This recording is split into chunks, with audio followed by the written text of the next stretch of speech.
ganito.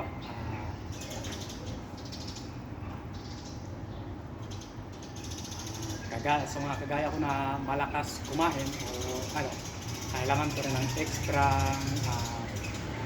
activities o extra galaw para makapag-burn ng mas dagdag na calories. Siya nga pala sa mga hindi nakakaalam kung ano yung calories o saan nakukuha ang calories. Ang calories ay ang total energy sa lahat ng mga kinakain natin kagaya ng carbs, fats at saka protein.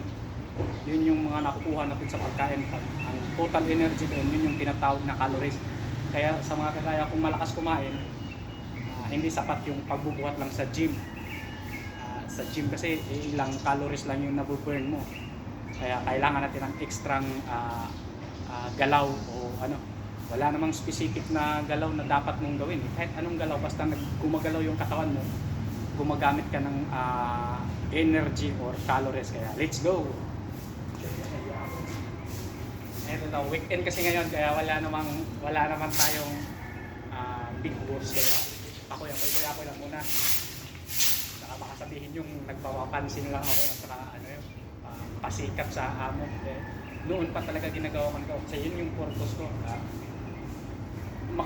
Makagalaw-galaw ako ng mayroon namang tawag ito, may resulta. Tapos ito, kakain na naman ulit. Mag-refill naman ng katawan. Yan lang yun.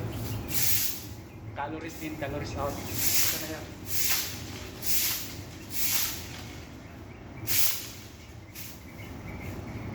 Ayun din sa mga fitness expert, mas nakakapag-burn tayo ng mas maraming calories pagka moderate lang yung galaw natin na tuloy-tuloy.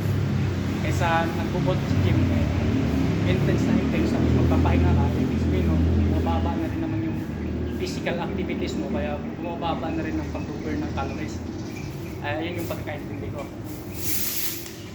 Hindi kagaya pagka ganitong gumagalaw ka ng tuloy-tuloy yung pag-burn ng calories.